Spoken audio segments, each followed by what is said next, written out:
Неизвестно е дали Тето и оваа зима ќе има капацитет да ги олесни проблемите со парното и струјата. Од компанијата не гарантираат дека ќе можат да испорачаат 70% од потребната топлинска енергија за граѓаните кои се на парно, колку што очекува регулаторната комисија, за да нема сериозни проблеми со цената на грењето.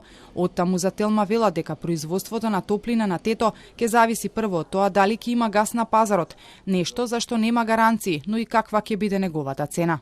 Во моментов цената на топлината предвидена од РКЕ за компанијата дистрибутер на топлинска енергија е околу 60 евра за мегават час, при цена на природниот газ од 200 евра за мегават час на берзите, односно предвидената цена на топлината е 3 пати пониска од моменталната цена на природниот газ на берзите за предстојната грејна сезона.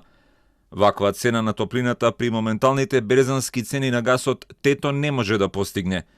Тето ќе понуди цени за своите продукти согласно движењата на цените на берзите на природен газ и електрична енергија и трошоците на работењето на компанијата.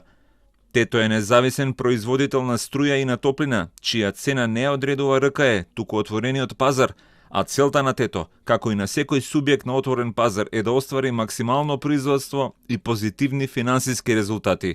Од Тето нема гаранција ниту дали ќе можат да ја произведат и потребната електрична енергија. Ликвидноста на компанијата била сериозно нарушена затоа што на почетокот на годинава, за време на претходната кризна состојба, по барање на владата, од Тето се согласија својата струја, но и топлинска енергија да ги продаваат по многу пониска цена од оние на берзите, по кои Тето всушност работи и со тоа на централата и се нанесени сериозни штети.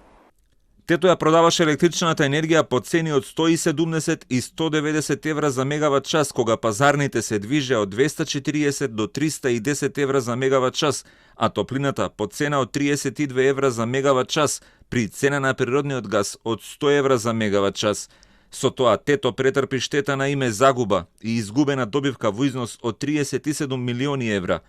Компанијата е со крајно нарушена ликвидност и во летниот период произведува и продава струја само на дневно ниво, со мало искористување на производниот капацитет.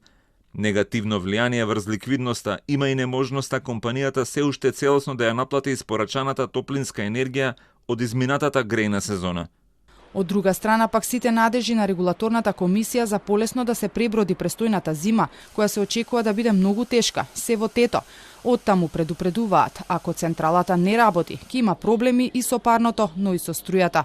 Без да работи Тето, цената на топлинската енергија драстично ќе се зголеми и дополнително треба да се знае доколку Тето го немаме да произведува електрична енергија во текот на зимската сезона, ќе имаме сериозни проблеми и со снабдувањето со електрична енергија. Од 1 август парното добива нова повисока цена за 14%.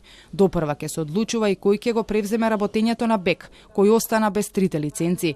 Не се знае ниту дали ќе има, ниту од каде ќе се обезбеди потребниот газ, ниту кога ќе се случи тоа, но и покрај се, властите уверуваат дека грејната сезона ќе почне навреме.